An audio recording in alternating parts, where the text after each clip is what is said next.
The Pursuit of Worldly Pleasures, Chapter 19, from Al-Fusul Al-Ilmiya Wal-Usul Al-Hikamiyah, translated, Categories of Knowledge and Principles of Wisdom by Imam Al Haddad, a 17th century saint and jurist from Yemen.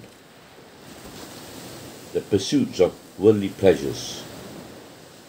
In this world, those who possess the utmost in comfort and the greatest forms of pleasures and are the most intent on pursuing them are also the most troubled, the most fatigued, endangered, worried, stressed, and sorrowful of all.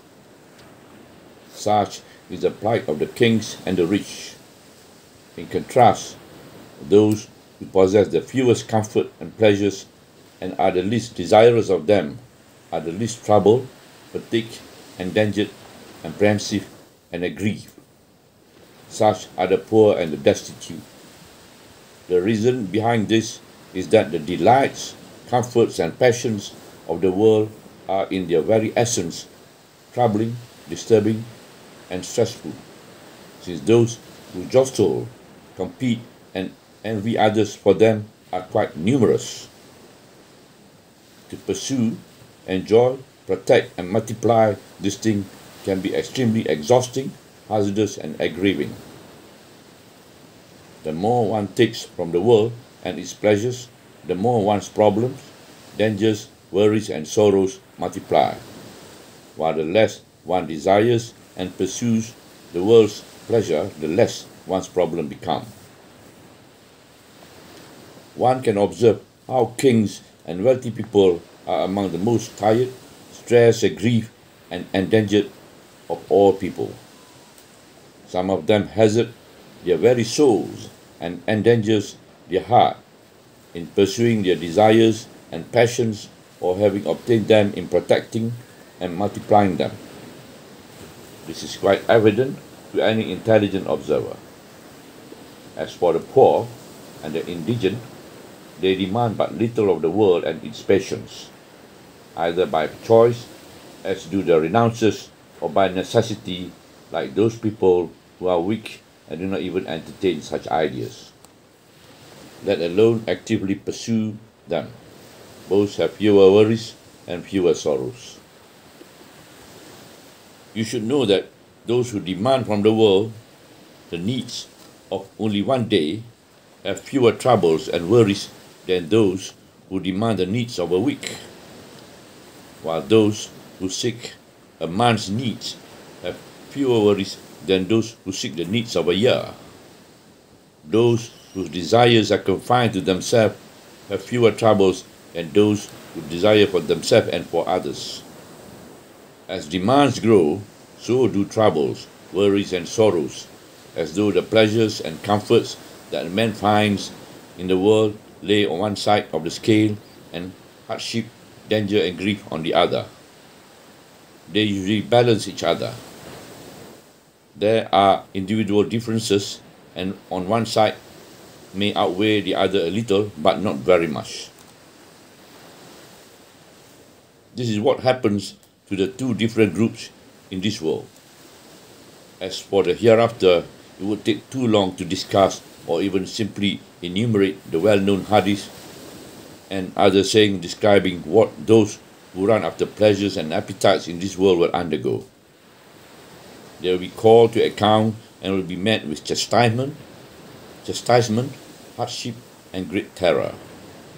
On the other hand, the poor and the destitute have expectation of happiness, honor, success, and repose. Therefore, if you desire rest in the world, relinquish your quest for rest in it. A wise man was once asked, "To whom does the hereafter belong?" He replied, "To those who seek it." Then he was asked, "And to whom does the world belong?" He replied, "To those who forsake it." When Ibrahim bin Azam, may Allah have mercy on him, saw a sorrowful Sufi, he said to him, "Worry not, nor grieve. Were kings to know what tranquility is ours, they would fight us with their sword for it. The cause of his abandoning his worldly position and ephemeral kingship is that he once looked out of his palace window at midday and saw a poor man taking refuge in the shade of the palace. The man took out a flat loaf of bread and ate it, drank some water, and then lay down in the shade and slept. Ibrahim liked what he had seen, envying the man for his peace of mind. So he sent someone with orders to fetch him as soon as he woke up. When the man was brought to Ibrahim, he asked him, he said to him, "You ate your loaf when you were hungry and were satisfied?" The man said, "Yes." He said, "Then you slept and were rested?" Again the man answered, "Yes." And Ibrahim said to himself, "If this poor soul can be satisfied with as little of the world as that, what have I to do with the world?" At nightfall, he left the palace and all that it contained and devoted himself entirely to Allah the Exalted. What became of him is well known. You now know from what has been said that the comforts of this world, its pleasures and passions, are wearisome, perilous, alarming, grievous, and painful.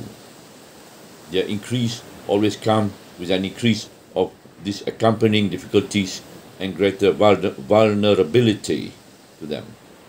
When pleasures, comfort, and passions diminish, so too do weariness, peril, worry, and grief. One is more at ease. Do not forget the sorry consequence in the life to come, which awaits the pleasure seekers, nor forget the high ranks of those who forsake pleasures, those who left them either by choice or by force of circumstances. This is clear to anyone who reflects on it with an impartial mind. Subhanallah, walhamdulillah, wa la ilaha illallah, wallahu akbar, wa la hawla wa la quwwata illa billahi al-aliyyil azim, wa la hawla wa la quwwata illa billahi al-aliyyil azim, wa la hawla wa la quwwata illa billahi al-aliyyil azim.